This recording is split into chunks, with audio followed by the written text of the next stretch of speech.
All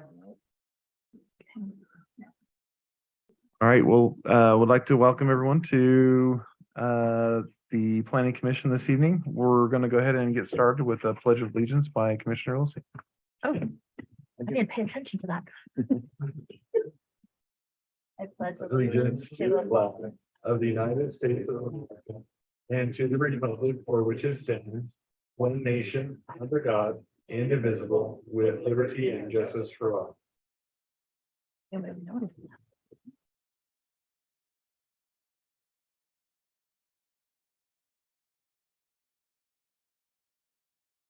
Okay, so just a quick comment about the signs that were left out over the past week or so. If you have comments specifically related to our discussion tonight on the Deer Run investments, then feel free to add those comments to your public comments, since there won't be a specific comment time for action item number 4. So that being said, we'll go ahead and open it up for public comment.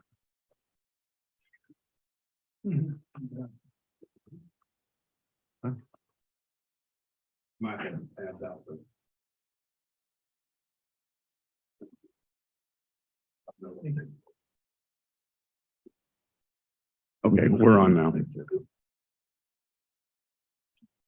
A little prequel to this is that after I'd had these printed, I found an oops in what I was talking about. So the first part of it, I have it scratched out. Paul, will you state your name and your Oh, address, sorry. please? I should know that. Paul Sturm, South Weaver City. Okay. Under A, the question I had to do with the acreage. And come to find out that it has to do with the total acreage versus the one parcel number. But that has also changed over the years too, as the number of acres. Next thing has to do with design standards, which is PL 13. Talks about the garage dimensions. And they're supposed to be no less than 22 feet in width. And that the developer will require 18-foot garage doors. The other thing has to do with the driveways. There must be access to one unit and no less than 20-foot driveways. And this has the corresponding comment on some items were not included in the original draft notice, include exclusion of certain units from having a 22 by 22 garage. Well, on one hand, it's a design standard, and now we're taking the design standard away, and that's bothersome. Some of these items do not appear to be in compliance with South Weaver City design standards. The next question is, how can a 22-foot wide garage be placed on a 23-foot lot?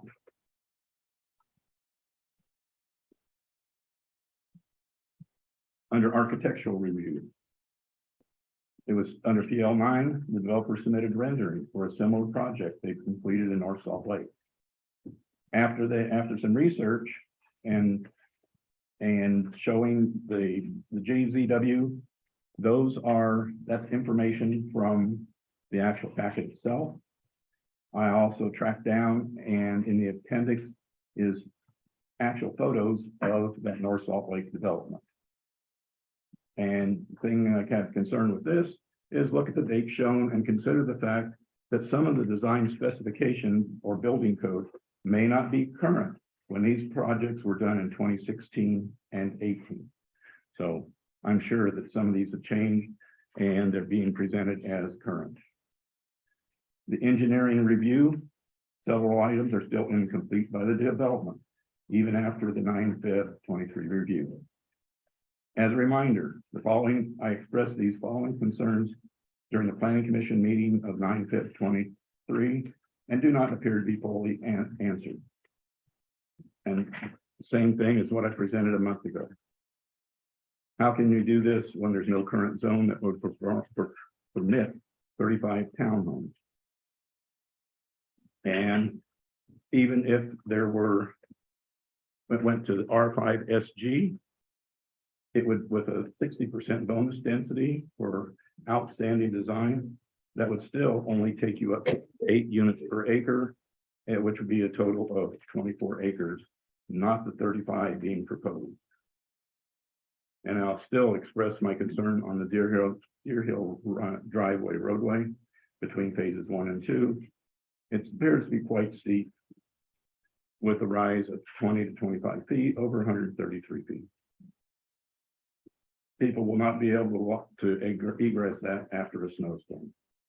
At the top of the road is a sidewalk that is traversed by many people and others on a daily basis. I recommend a 25-foot flat pad be installed prior to the sidewalk for both sight distance issues and the ability to stop prior to the sidewalk.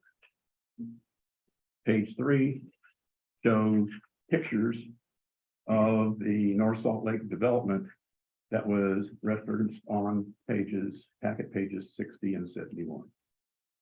And as discussed in section D above. Note, a concern that a multicolored home townhomes would be one of the first things that anyone would see from US 89 when looking at South Weaver City. The city has tried to maintain subdued earth tones to match the country feel that the city has desired to maintain. Multicolored houses do not lend themselves to that perception. Thank you.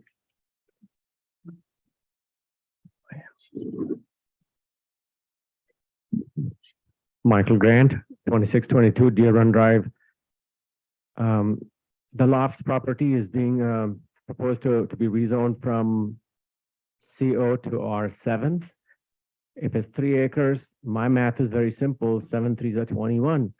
And if it's R5 SG, then that gives you 8 per acre, then it should be 24. How are we coming to this 35? I talked to my neighbors and they don't understand this math either.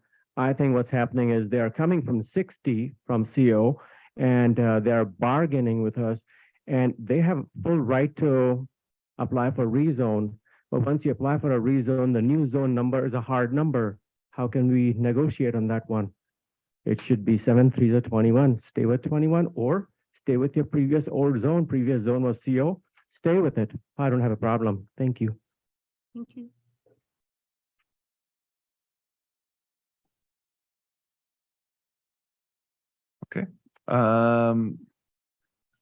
Moving on.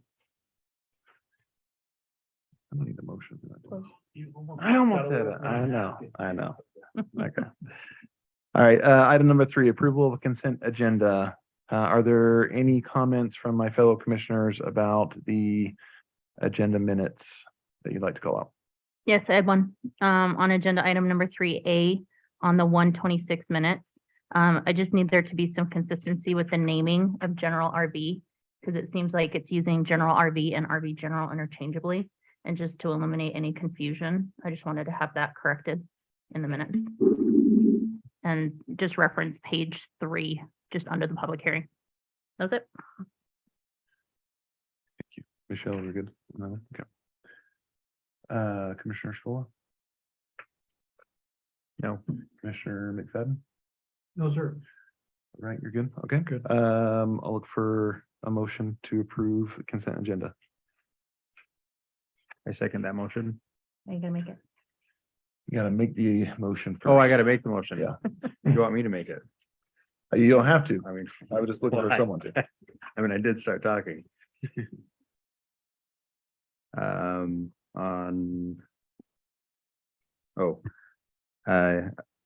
move to approve I make a motion to approve the consent agenda A PC 2023-01-26 minutes and B PC 2023-02-09 minutes. Oh, second that motion. As long as it can be amended to approve the amendments that or the changes and the corrections that I listed, I'm fine with that. Is that okay? Yeah, Chad, do you accept that? Do you- Yes. okay, Do I perfect. just say yes? Yeah. If you agree with what I said. I do agree. All right, all in favor? Yes, Yeah. I'm abstaining since I was not here for that last meeting. I'm a yes as well, so motion carries. And just for everyone's benefit, little cheat sheet from staff today on how to make the motions for the items today, so Very appreciated. there you go. Thanks, Trevor. Came in late. It was a great idea. I appreciate it.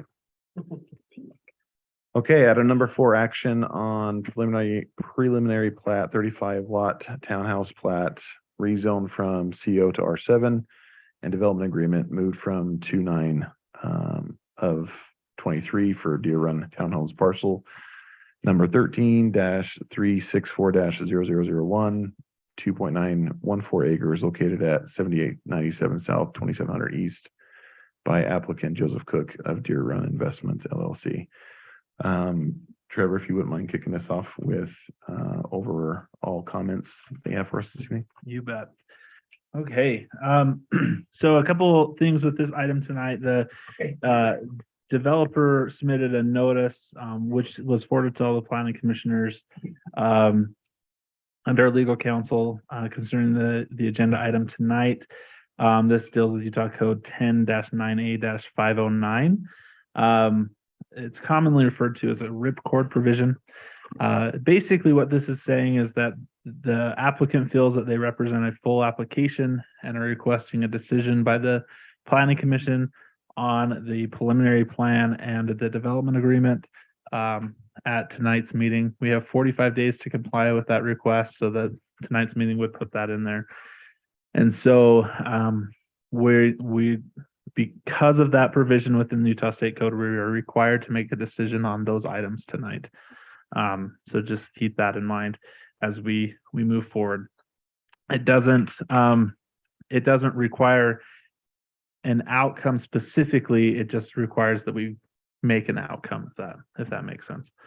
So just real quick, basically it means we can't continue it again. Right, we can't continue it again, but it doesn't require a certain action be taken other than an action be taken tonight. Does that make Got it. sense? Yep, thank you. So no forcing an approval or denial or anything to that sort. It's just a decision.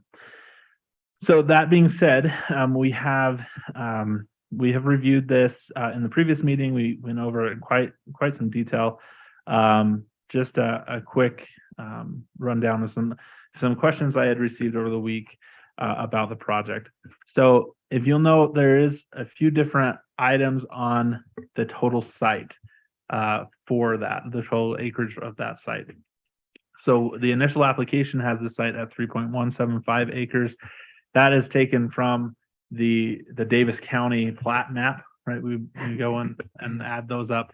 What we require with the development to also get a survey. And so the plat itself has a measurement on it of 3.155, I believe. Not the number we're going with. And that's the number we're going with on the plat, right? So there's often discrepancies between the county and when it's surveyed. Sometimes the county is a bigger and sometimes it's smaller, and so that's why we rely on that surveyed amount. There's also a number of 2.9 and some digits. I can't remember the exact number off the top of my head without finding that. But that is referring to just the site. That is excluding the retention basin, the storm drain basin, whatever one it is. I can never remember. That's Brandon's job. But it just is the site encompassing, right? So that's kind of where those different numbers come from, just to help clarify that. So as we consider the actions tonight, after speaking with Jamie, he would recommend, and I agree with this recommendation, to consider each item individually, just to kind of help compartmentalize. Start with the development agreement. That will help you frame the rest of the conversations on the plan and those items as well. And then the rezone can be considered anytime. Really, that's a legislative recommendation, and so that has some bearing, but that's not I wouldn't say that's the major decision tonight necessarily as much as the other items. A development agreement is a legislative document for the city council to consider. And in so doing, the planning commission has the prerogative of using their discretion to make a recommendation on that legislative item. It is not administrative. Just to recap, a development agreement is a site-specific zoning document. So while the R7 code allows certain units up to 7 units an acre, correct? This site-specific zoning code and the development agreement will allow up to 35 units on that same acreage because it's a site-specific zoning document. And so with it being a site-specific zoning document, that's the legislative portion of that. And it's your prerogative to make whatever recommendation you would like on that document to the city council. Any amendments, if you want to accept it as it is, or even recommend denial, that's your prerogative to do that. It will still go to the city council. It's not stopping with a denial tonight or anything like that. It would still go to the city council, and it's just your recommendation on what they're going to consider at that point. However, since the preliminary plan has been submitted with a development agreement attached to it, this is kind of where we have to separate our brains a little bit, and it's a little bit complicated, and I know that's not an easy task for you guys to do that tonight. In speaking with Jamie, he would recommend that we consider, when we get to the preliminary plan, we need to consider the plan as if a development agreement was going to be approved by the city council, and whether or not that plan would still fit within the proposed development agreement. Does that make sense? Mhm. So even if a recommendation of a denial is there, you still would need to move forward with the preliminary plan as if that zoning document was in place, because the city council still needs to make a decision on the zoning document. So it's a little bit hard, and I know that's a little bit difficult. Can I just real quick? Yes. on that? So when we make, assuming whether we approve or deny these items, we need to call that out specifically in our motion that we recommend X with the stipulation that Y is in place. Right. Our code allows the planning commission to make approvals or recommendations with conditions, right? So if you were to, for example, on the development agreement, if you had created a drafted development agreement, like you have recommended the drafted development agreement that we have versus the original draft that was submitted in, because we have both of them in the packet. If you say, okay, we would recommend our edited draft to the city council, then you could say we would approve the preliminary plan conditions that the city council approves our drafted development agreement. Does that make sense? So you probably will be on those little cheat sheets we made. If you want to see them later, it's just how to make a recommendation for approval, denial, or a one with conditions added onto it. We have them separated. We feel that's a little cleaner, easier for you to compartmentalize this, because it is a little bit harder of a decision to make tonight. That being said, the staff has reviewed the development submitted, the items that were submitted, and find it as a complete packet. There are some items that are outstanding and need to be corrected, as notated in the staff's memo, namely some approval letters, plan approval letters that are needed from various authorities. But those are something that we can approve with the condition that they receive those approvals prior to any other action be taken. Some of the other items, like the landscape items that were called out by staff, we today have received an updated landscape plan that would satisfy some of those requirements on the base outlook of it. However, what I would still recommend is still recommending approval with those conditions that we fix those so that staff would have something to bounce up against. Does that make sense? And so the developer has been diligent on trying to get some of those things updated and sent over, but the planning commission can create those guidelines to guide staff on what we can approve. The developer still would need to go through, this is not a recommendation for final approval tonight. It's only a recommendation or only a preliminary plan approval. And then a development agreement and a rezone recommendation tonight. The developer would still be required to submit the final application and come before you to make sure those conditions are met before a recommendation for a final plat is sent to the city council. With that, I will turn the time back over to you and answer any questions.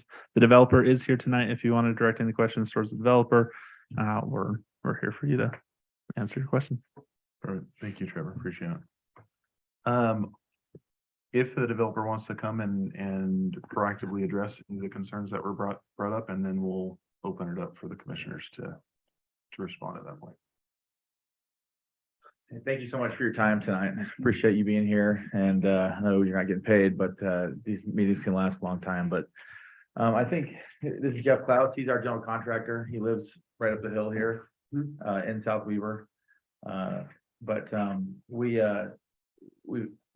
Jeff's, a couple months ago came to us and said, hey, why don't we see if we can, make this plan a little more palatable for the city? And that's where we're here, why we're here tonight. We've got less than half the number of units we started with. Anyway, I think this is going to be a really good project. We've got two sidewalks on each side of the road. We've got 26 parking stalls, not to mention the full length driveways for each of the units. And so even the back out areas out of the garages along the road is extra long. We've built other subdivisions just like this that are only 24-foot backups, and I think these are 32. So the roads are really wide and open and inviting, and so the parking is well over parked over based on the usual code and city code. And so I think the city's getting a really good project here. We've gone through a lot of the comments from the development agreement committee that were brought to us a couple of months ago. I think there was a list of like 22 items, and I think we've been able to meet every single one of them except for the length of the driveways. And so I think we've made a really good faith effort to really make this the best project that the city can accept. So anyway. Okay, thank you. I'll open it up. Commissioner Skoll, you want to kick us off with any questions?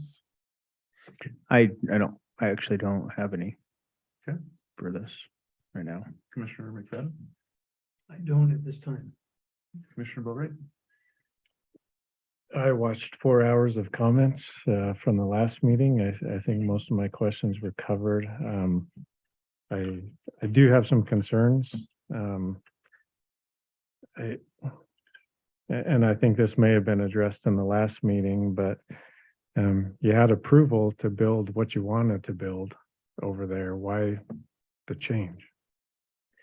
Yeah, we've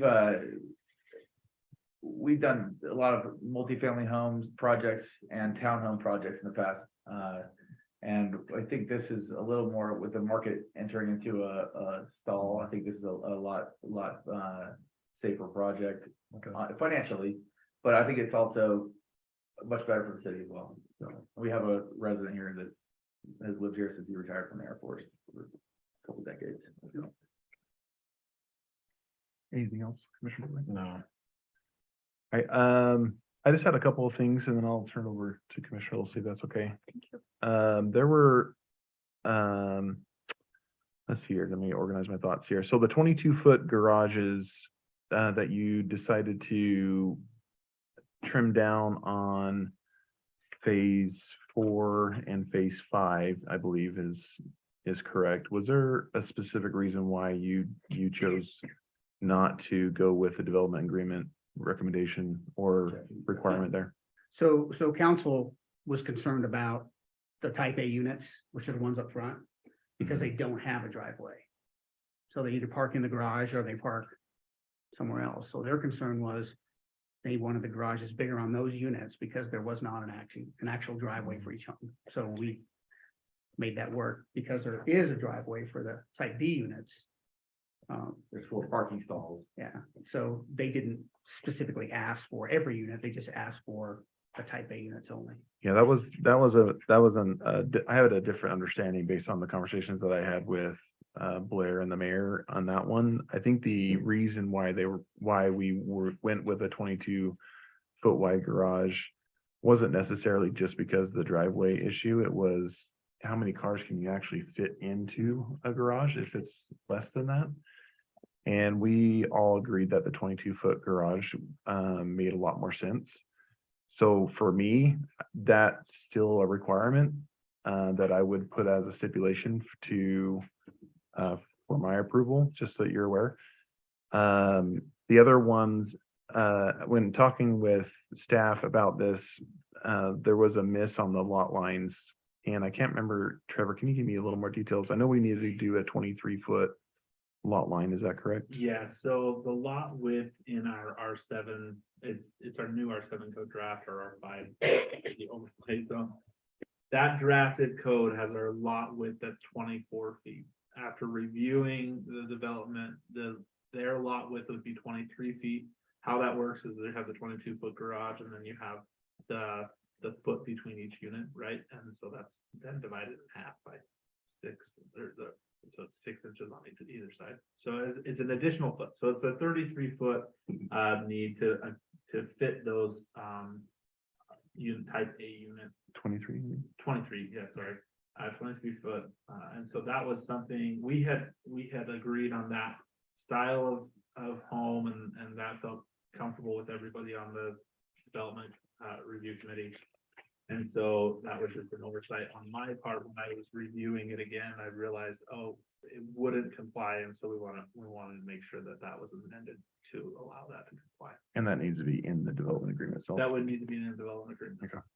Yeah, I don't see any issue with that one. So thank you for the, That it's 24 feet or context. 23 feet? 24 feet is what's in the draft for the R5 SG SG. overlay.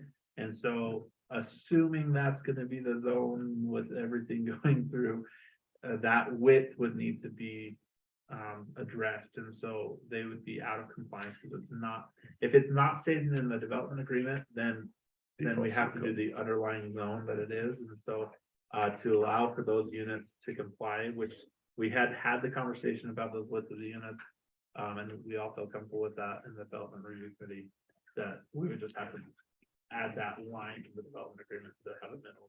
What's it with R7 though, since that's the zone that they're coming forward? R7 right now actually doesn't have, it has 100-foot lot width for our R7 code. So that is a major area of update that needs to happen. So that's also, if we maintain the R7 code, it would be out of compliance and we would need to update that. thank you for that. And then the other one that was a big call out was the percentage of rentals. I know that we had a discussion about that last time.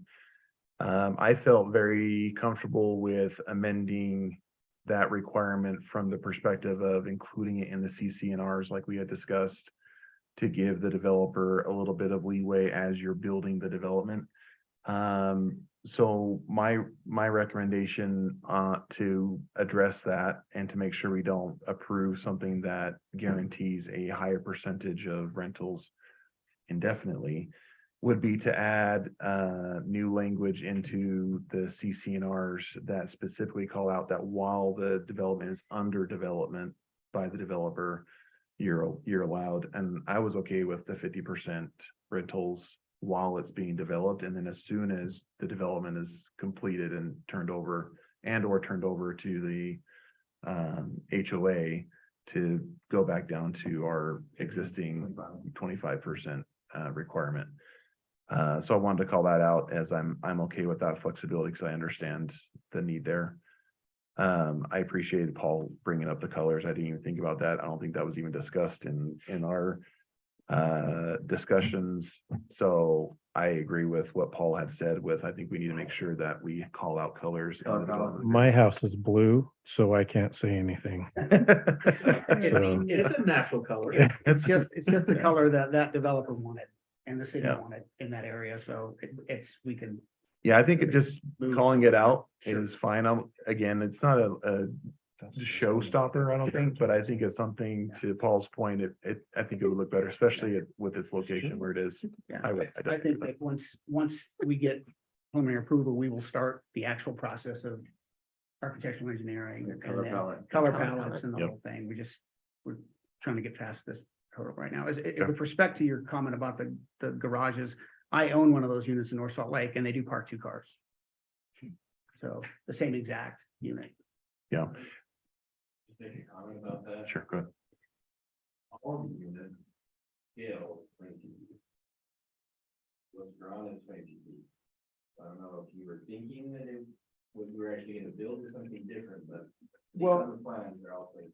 Well, yeah, but according to the architectural plans, if you look at for the buildings in North Salt Lake, they're a little smaller. They're not exactly 22 feet. And they vary depending on the units in the buildings. They go from 21.6 to 19.10. And I don't know why the architect did it, but that's just what he did. So, yeah, so, but they do park.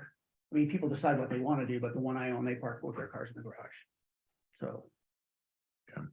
And if not, they have a 20-foot driveway to park in. Yeah, I'm still pretty set on the 22 foot. That's just, I feel like that is a better layout and I've talked to Blair, so I know he feels very similar on this. So I think you'd have a hard time getting this passed on, even if we approve it. I think you're gonna run into issues on the council side, because I know some of the thoughts there. So I think 22-foot garage makes a lot of sense. I don't think you'd have to significantly change a lot of what you have already laid out here. I don't think there's a big change for you in making sure, and according to Brandon, it's already outlaid that way. So for me, that's a stipulation for approval for me specifically. But those are the things that I wanted to call out specifically. So I'll turn it over to you, Commissioner. Okay, thank you for bringing up those ones, because I actually had them, and I was to check them off, because I don't agree with the 50% per se during the construction, but I do understand that there's that need to be flexible. The one thing I'll add on to that is I know that in the draft that we had the extenuating circumstances noted, I would like that to be more clearly defined, because the conversation was specifically related to military assignments. And then also, and I believe this is the right word, ecclesiastical services. If that's like the best way to capture that part of the discussion. And I think that was it in terms of what we would consider an extenuating circumstances for a rental. We had talked about that, but we and those specific examples were listed, but we also referenced our internal accessory dwelling unit code Mhm.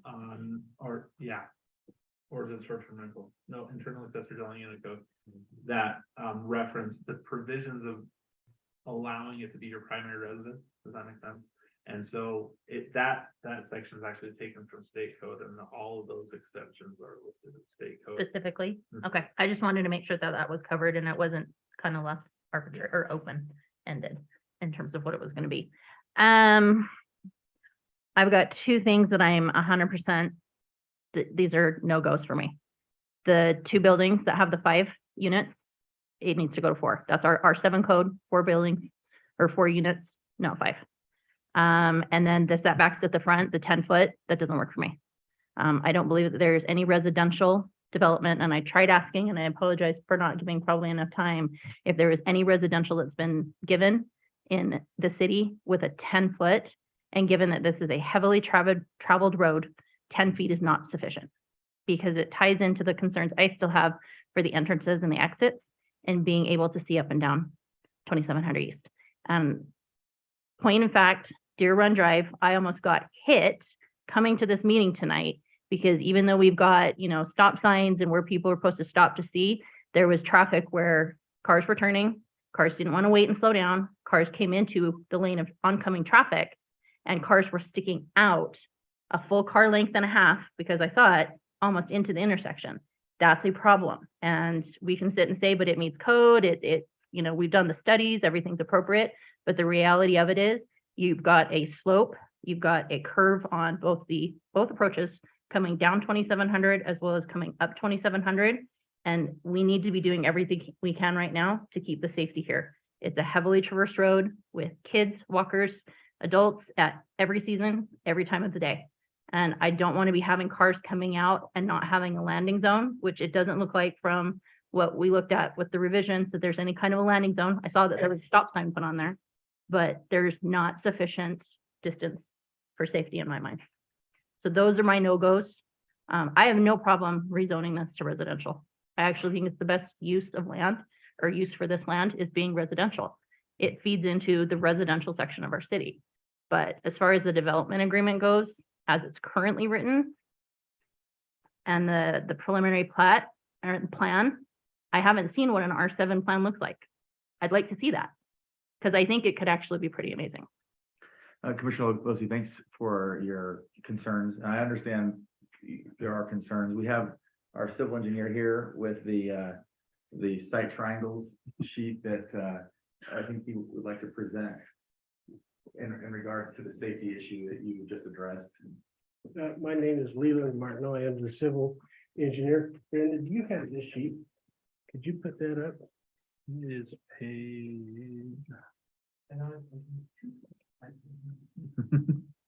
Yes. I've got it on my computer.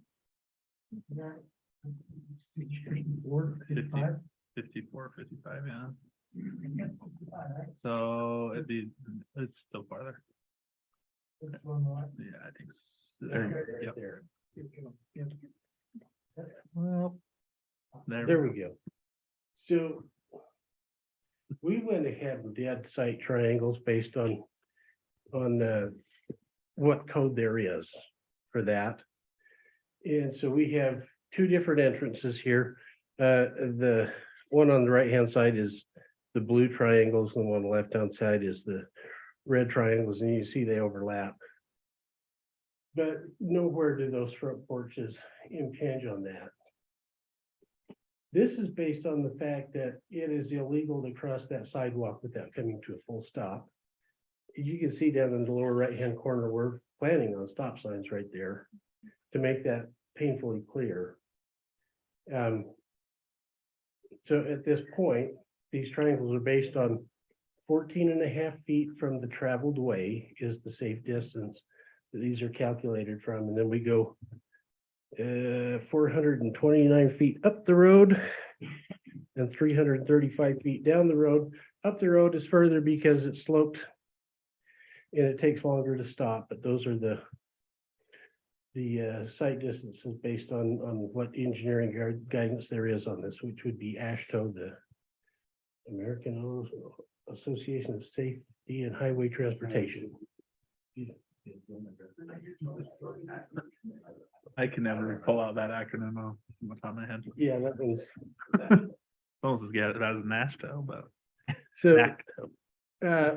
the other thing is, I know it was mentioned in the meeting that we'd be coming up steeply to the sidewalk and then back into the street.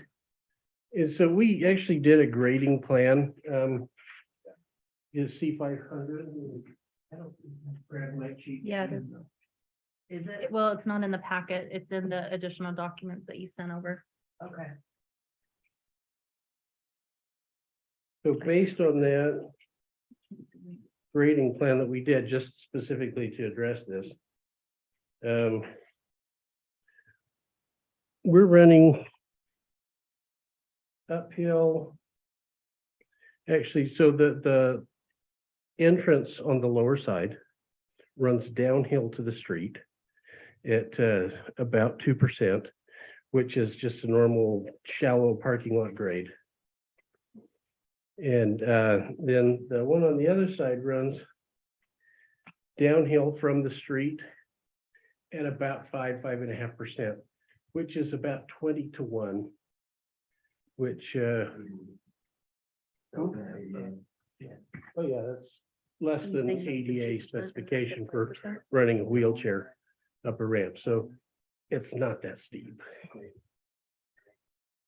And that grading goes all the way down to the curve? Is it So- the same, is it the a level sidewalk? grading?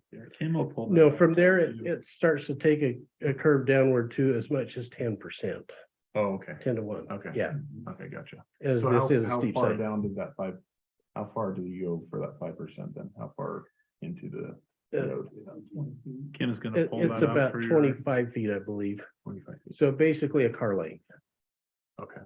So it'll be steep and then it levels out a lot more Yeah. towards the stop sign, is that correct? Yeah, you stop at the stop sign, you're in a good position to be able to see up and down the street. Your vehicle's flat at the stop sign, or are you at any kind of an angle? 5%. 5%, At the, and then after the. And then it's 10%. and then 10% down here, Okay, 6%. which is fine, but now you've got. Yeah, we that got the 5% grade here. on one side. You're turning into a 10%. And 5% on. When you're saying, Because it's sloping across. Yeah, Okay. I see. What is like a wheelchair? right? yeah, it's actually steeper. The street is actually steeper than these grades. Where we're teeing into the street. Gotcha. Under That street runs anywhere from 5.5 to Worst 7%. part. than what yours is. Yes. Brandon, can I ask you a question? When you looked at that, did you have any specific concerns on the sight lines or anything like that? No. I mean, the side triangles, the fact that they did the actual analysis, is what we should be going off of. It's much more conservative than anything we have in our code. So the fact that all of those are behind those side triangles, you'll be able to see the vehicles. Now, if people don't stop at the stop sign, then, but I don't know how, I mean, that's no different than the intersection. Right. If you are on a 6% grade, but lots of other places in the city that are also 6% grade stop signs. Do you know what the So- Deer Run one is? Just off the Deer Run stop sign? Just because that's the next I guess it's the Right. intersection that, I could maybe look to see if I could, kind of, I don't know that off the top of my head, now, but I can kind of look at that and see if I can see. You're just trying to get a. just trying to get an understanding. Because again, at least at that intersection, it does flatten off and you have that space where you can come out and your car's not at an angle. And this might be a reference point that you have or you don't have, but the Farmington liquor store that was just built over by Lagoon. If you have ever tried to turn into or come out of their entrances, it's ridiculous because you're on an angle trying to see around a bend. And every time I see accidents almost happen, people pulling out and then realizing, oh, there's a car. And again, that's what I am trying to avoid here, especially given the pedestrian traffic, and again, these are my opinions. These are my thoughts. Our R7 zone has a 25-foot setback. And I am trying to find out if what's been presented justifies going to a 10%. And I don't feel it does, but that's one opinion of 5 and one opinion of many that are out there. In case you're wondering, I have not experienced that liquor store intersection. If you I'll have to try that. just drive through for the Field experience, trip. you do not have to stop. No, I appreciate that. I don't think that's gonna be an issue here on this development. I think we demonstrated with the site triangles that we're have in a pretty good spot with safety and with the landing zone that we have there. It's within the ADA for even a wheelchair to go over that grade, so. We in all honesty, we can't accept we've honed this thing down from the 22 original comments from the development agreement committee that were brought to us.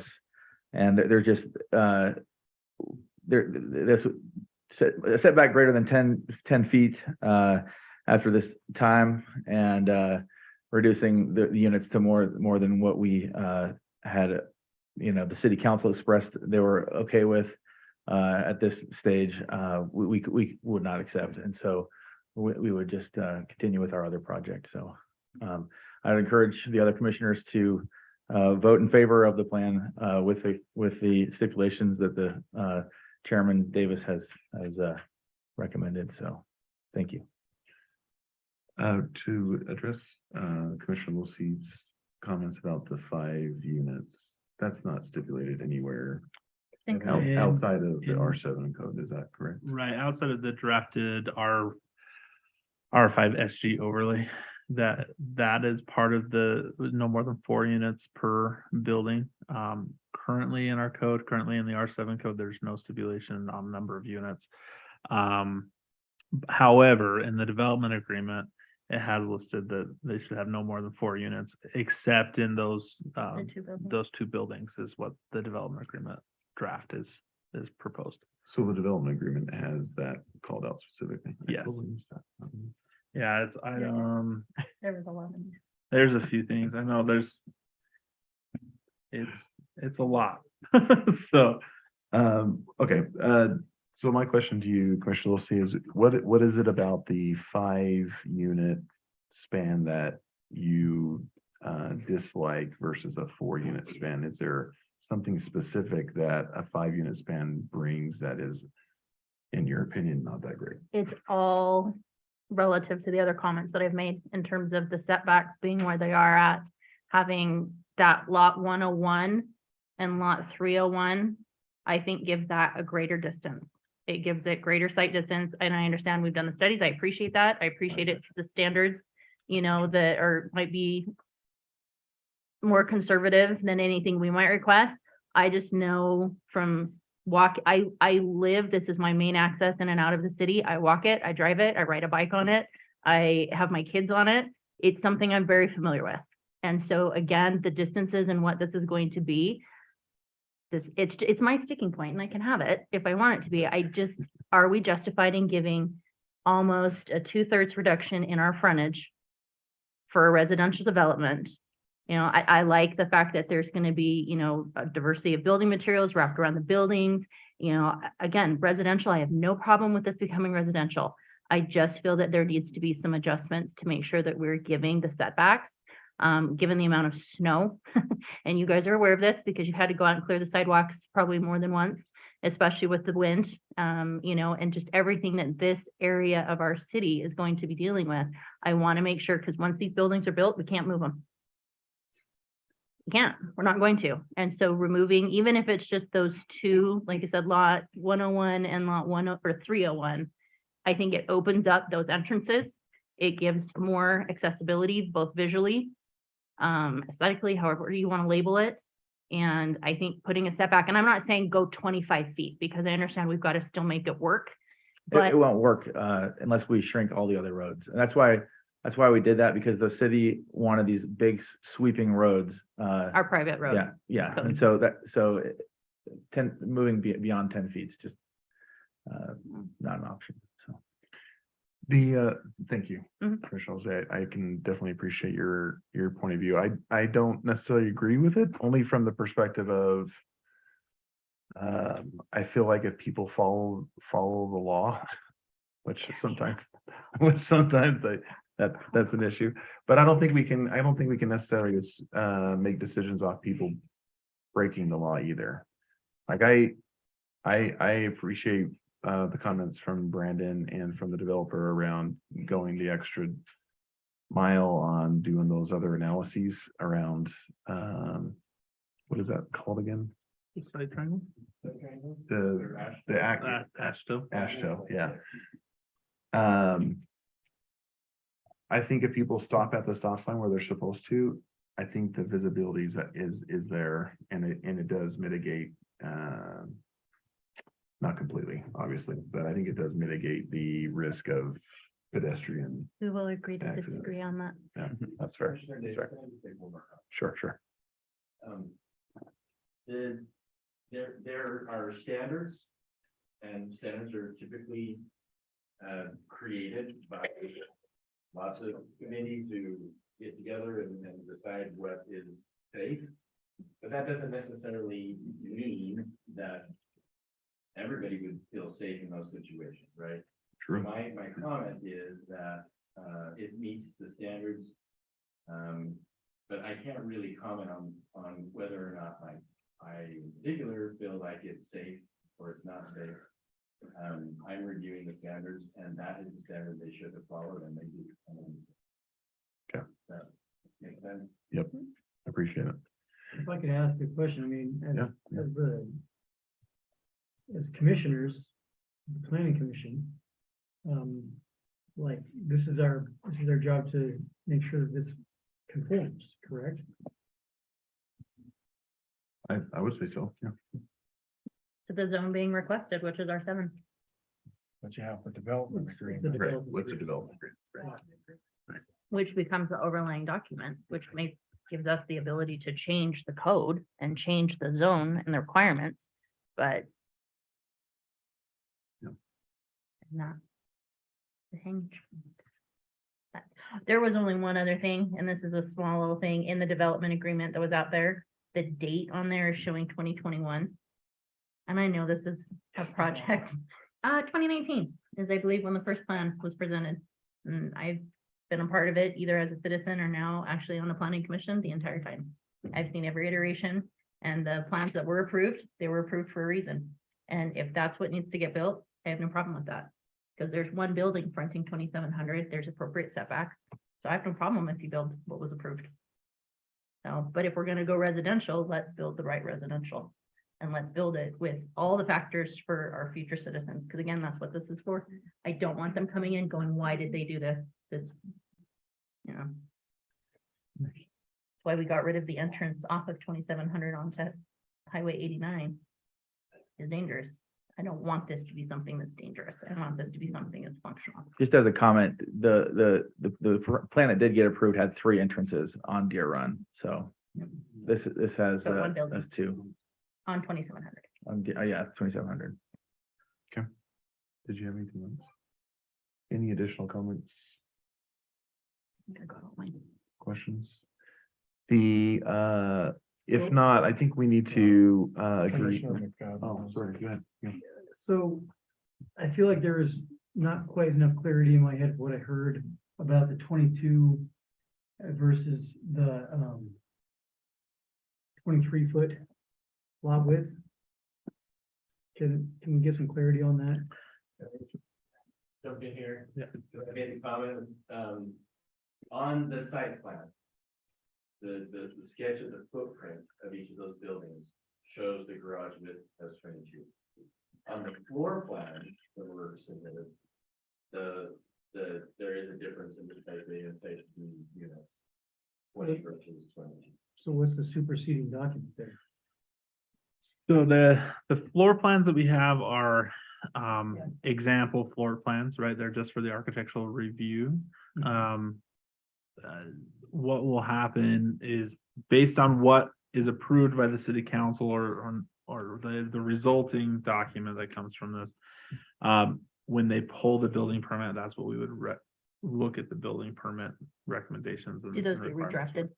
redrafted? So they would be required to submit their full architectural drawings for the site specific based on the code that is there, and our building department will review those at that time. So right now on the site plan, it has that 22-foot garage on the type A, and it looks like approximate same 22 square garage on the type B units. The developers requesting the type B units have a 20-foot garage. Is that correct? Approximately a variable garage from the 22-foot square on the type B units. Depth of the width. We're talking the width. And width. Okay. Yeah, it will not be the 22-foot square. I don't know what that resulting will be until they have that, but so that's the 22-foot. The 23-foot is the lot width. So when they plat the townhomes, they have to put the lot width, which is from edge to edge inside the townhome, 0 lot line. And so there's like the walls that get built between the units, right? Those are factored into that lot width. So you have that extra 6 inches on either side that factors in. And so that makes the lot width needing to be 23 feet instead of what we've recommended in the R5 SG overlay of 24 feet. So that's the 2 measurements there. I know it's really hard when they're all the same units or close to the same units. So I hope did that characterize that best for you. Yeah, if I may, the most important document or page on this whole sheet is C450, which is the preliminary plat, which gives those lot lines as 23 feet. which then ties down that garage we have. Any other questions? No. So I didn't, Commissioner Losi didn't agree with the 50% of rentals. I think we need to hash that out if we're gonna make a recommendation specifically around that, because that's something that is kind of TBD right now. Mhm. So I was okay with 50 while it's under development, and then it reverts back to 25 once the development is completed. Is everybody in line with that, or? So half those people get kicked out No, when it's done? How does that Yeah, work? What happens at the end of that development phase? that's a great question. How would we word that exactly? We could probably build in some attrition, right? So they would have that 50%. Correct. And then as those contracts lapse, they wouldn't be able to renew those contracts if they're over that. And how does that work with the phasing, given that there's 5 phases Mhm. being proposed? So they would be prohibited up to that threshold on every phase, right? So if you have 6 units coming in, then only 3 of those would be able to be rented. The other 3 would have to be sold. Isn't it, the trigger is when the HOA takes over? Right, so that's the main I trigger. think that could be either or. So that's another thing that we'd have to specifically call out. Okay. At what Be point? specific about when that Agreed. clock starts. Yeah. And- But does it, so let's just hypothetically, 50% is rented during the development. Mhm. Are you saying you want it to say that you don't get an opportunity to renew your lease, even though you're already renting, because now the development's complete and we're wanting to force people to end their lease and have to figure out something else? Well, that would be the option. That would That's be an option, yeah. If we wanted to move forward with And you could give it the time frame. 25%, yeah, and we could build in that timeframe. True. And eyes wide open, they would know that. We would have. Yeah, if that was made clear, I mean, if that was, That would have to be, that's what I'm saying. I'm just saying, I don't want to make people think that they just found their home and now they're starting to rent and then, hey, by the way, this development's done, and so good luck. Yeah, I think from our perspective, the best we could do is build it into the CCNRs, and then it would be up to the renter to read it, to understand. Yeah, if that there's- it was made clear prior to signing your original lease that, hey, this could potentially happen. To It create is that. what we're helping to put in phraseology that we want in the CCNRs. That's what staff is helping and working with the developer. We require them to submit their CCNRs, their draft CCNRs to us to review them to make sure everything's. Yeah, but is we good. don't create them for them. Right, we don't create them, but the development agreement requires them to create this provision That's inside the their kicker. It's CCNR, the development agreement that has the requirement for the rentals right? that rules.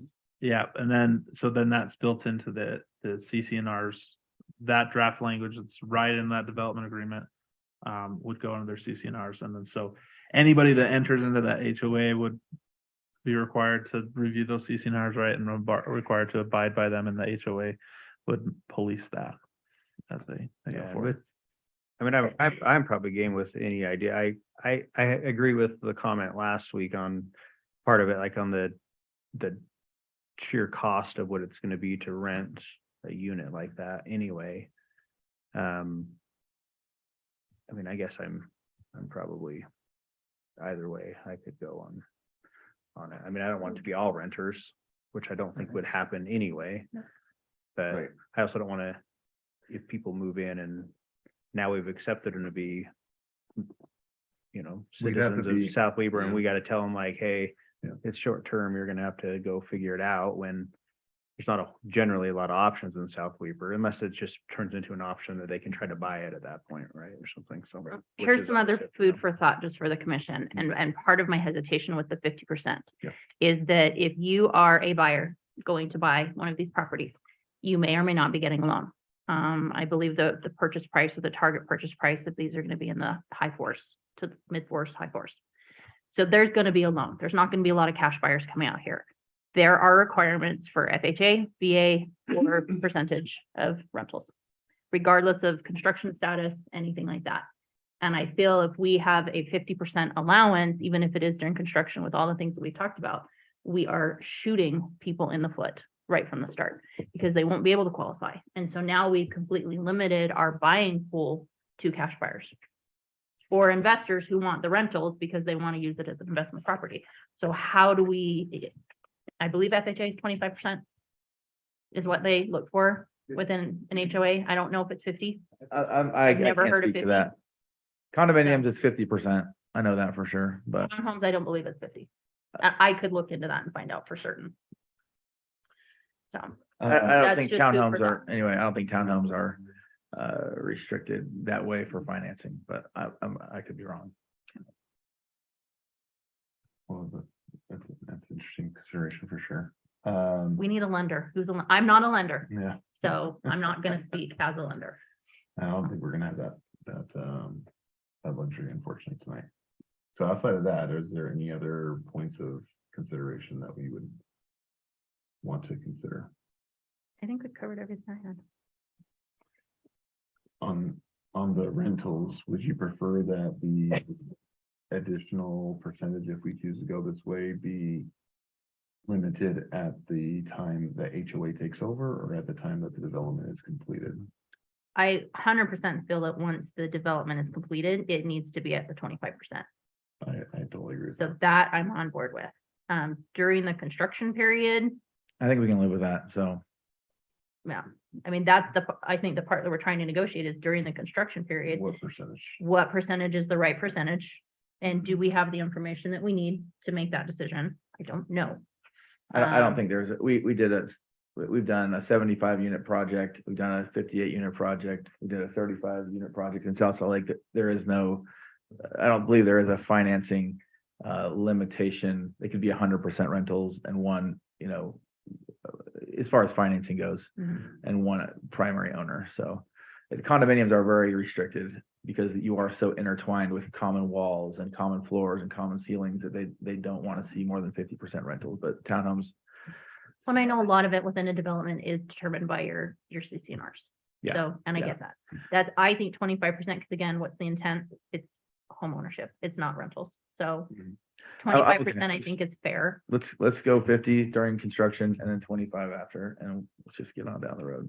So, With that language that we discussed being added in about, Yeah, I was talking to Trevor about this and the idea is that we can outline the stipulation and they can go find the legalese to make sure it's get Jamie good to involved. go. Exactly. Is it Yeah, Jamie? we'd have to just send it through our Jamie machine and go back and forth. go back and forth a little bit, but we can, if that's a substantial, this is the substance of what we want that provision to be, then we can make that. If we feel like we have enough of that to be able to send on for council's weigh-in and consideration, I'm okay with that. I think so, because I don't think there's condos, I know there is, but townhomes is not. Commissioner Bore, were you about to make a comment? No, Okay. nope, I'm good. You leaned forward like you're. I was going to, but Okay. it's been answered. All right, I think we're good on the development agreement, outside of Commissioner Wiltie. I think we have some agree to disagree items there, but I'm okay approving development agreement with the stipulations that we've listed. Do we have to list those out individually or? Yes. Okay, Mhm. I've got them listed out here and I'd be happy to make a motion. sure. Yeah, go ahead. Try. Yeah, go for I move to approve the preliminary plan. To recommend approval. I'm reading this. Go to the first For one. development. Oh, doing- thank you, thank you. I move to recommend to the city council approval of the development agreement for Deer Run Homes, parcel number 13-364-001 of 2.914 acres located at 7897 South, 2700 East by applicant Joseph Cook of Deer Run Investments LLC, with the stipulations to add to the development agreement, the approval of 23-foot lot widths with minimum garage width variable between 20 and 22 feet. If I may, I would only approve it if it's the 22 feet square. With minimum garage width of 22 feet. Okay. Add the language in the CCNR that the rental cap be 50% while the phases are still being developed and drops to 25% once the phases are all built. Okay, and then I would, do we move on that and then I can make an amendment or? You can make an amendment before somebody makes it. Okay. And then I would move to amend that we also include, specifically using earth tone colors, as part of the development, or the, No, design standard. design standards. Also that all approval letters are received as required by staff and oh, preliminary. Okay, never mind. Scratch that last. And then, the landscaping, is that also preliminary? Okay, man, I got my notes in the wrong spot. Sorry. I know it's a complicated thing. Yeah, okay, never mind. Scratch those last two ones then. Just say that again, a little quick comment over here. I am sorry. I just want to get it right. Add to the development agreement the approval of 23-foot lot width with minimum garage width of 22 feet. Okay. Add language in the CCNRs that the rental cap be 50% while the phases are still being developed, and drop to 25% once the phases are all complete. And then I amended that with the earth tone colors in the CCNRs. I agree with that. Now, is there someone that would like to second that? I second that motion. All right, and we'll do roll call on this particular item for small service, Commissioner Scola. Sorry, you need to ask if there's any discussion on the motion. Oh, yeah. Any discussion on the motion? I don't like putting the earth tone colors in there. I think we're making up something that doesn't need to be made up. So How does everybody else feel about the colors? again, I have a blue house and a blue. Yeah, car, I so. mean, I don't foresee them doing anything. I don't think we're gonna have a bunch of pinks and crazy stuff. You So should. I Purple. I personally also don't have a huge, I mean, my house is white already anyway, but I don't, I White guess is I white don't have in a our huge opinion. That's on fair. that, I'll so. scratch, Why would how do you we? brown how do it? we It's up- I scratch mean, the colors? We have to read. I mean, yeah, right? Yeah, it could be, depending where you're at. Okay, so Gary, would you make a substitute amendment and then we would need Yeah, you gotta go again. Commissioner McFadden to agree?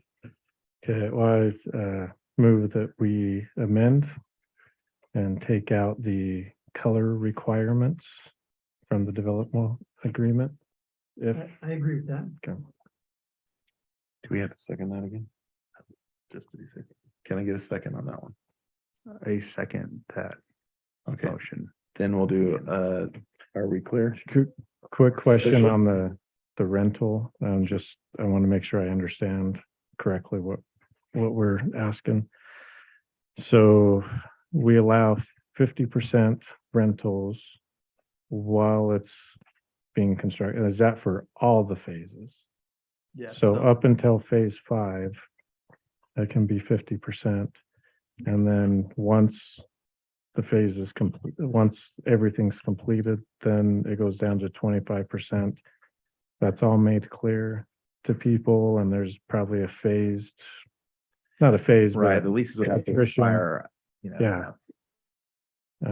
Do you want to add a timeline provision like that after it 1 year after construction that the leases be discontinued down to 25% or something like that? So, well, maybe.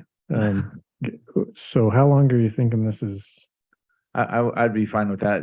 You know, if we have the CO on January 1st, you know, we'd have to be down to, and these are for units that we retain because, you know, maybe for some unknown reason, we can't sell them. So, So as far as the overall project, do you have a timeline for when you'll be completed with the whole project, or is it just kind of? it's As the dependent upon economy and financing, everything, really, okay. and sales.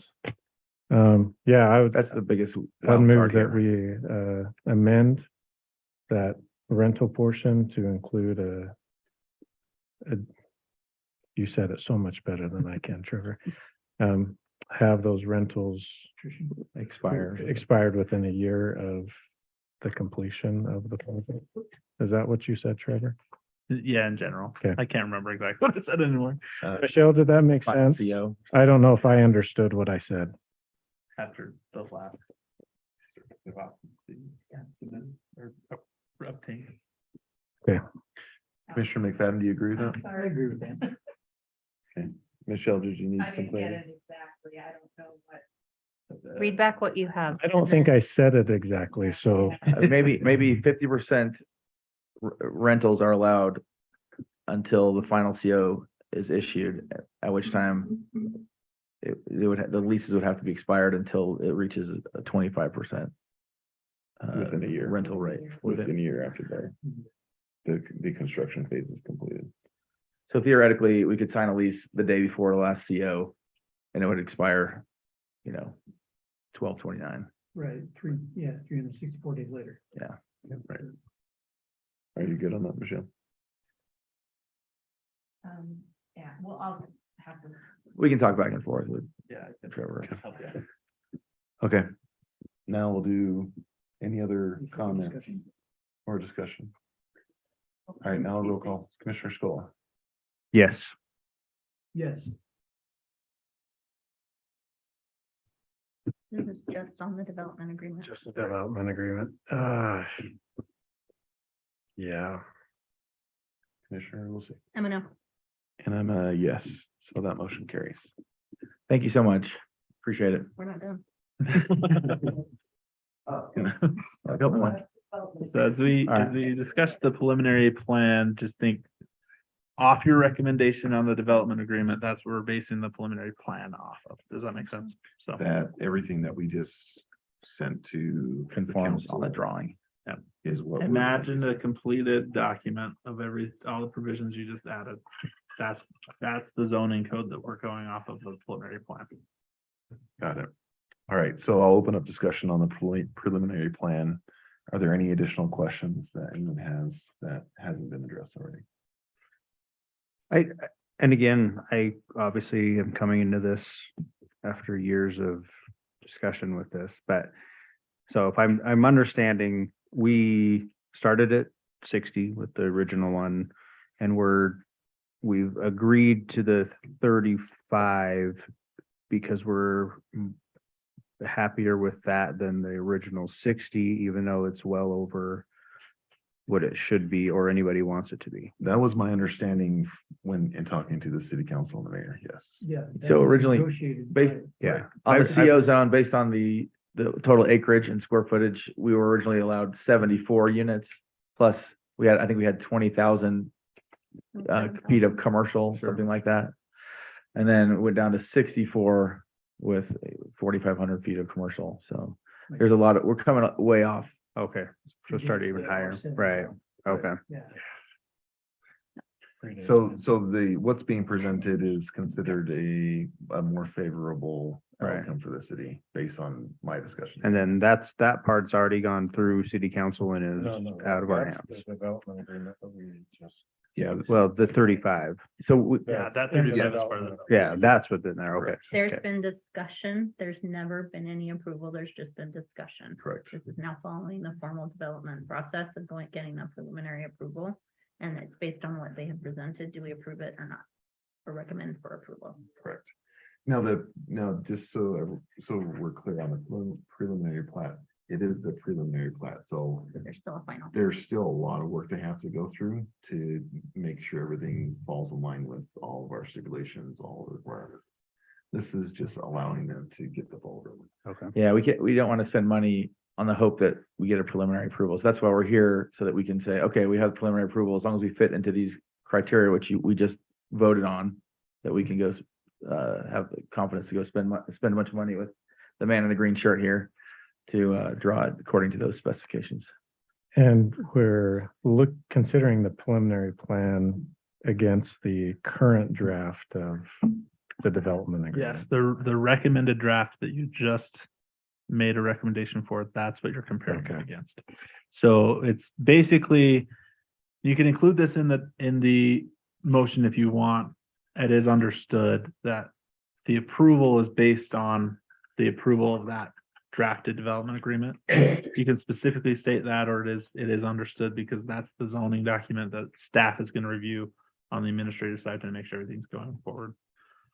One other thing, just as a point of clarification, the code allows, and I think I just spoke this again, but it allows to put those conditions on approval on this. And so that's why in Brandon and I's review, there are items that were marked as incomplete, but not necessarily items that would hold up the development, is something that we feel comfortable. It's not complete, but if you add these conditions, then we feel comfortable that we would move it forward in the final process.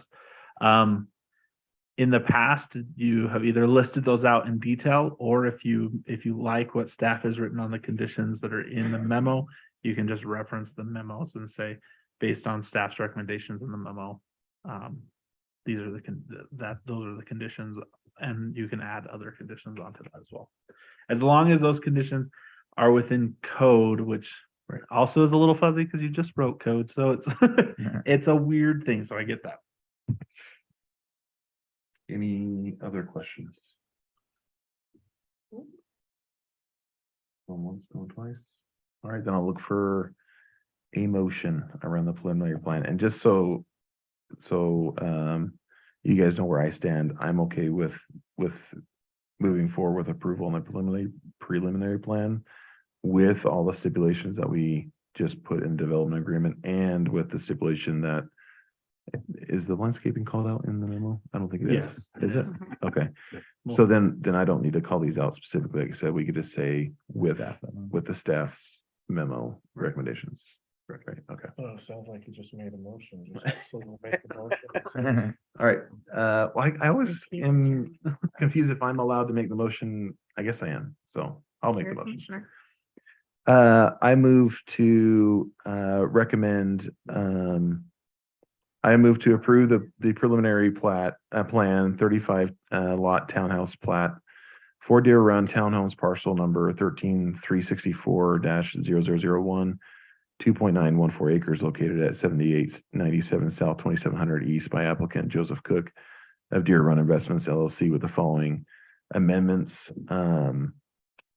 which would be with the understanding that the development agreement that we just recommended approval on is approved by city council, and all of staff's recommendations and requirements in the memo are adhered to and fulfilled. I second that. All right, we'll do a roll call.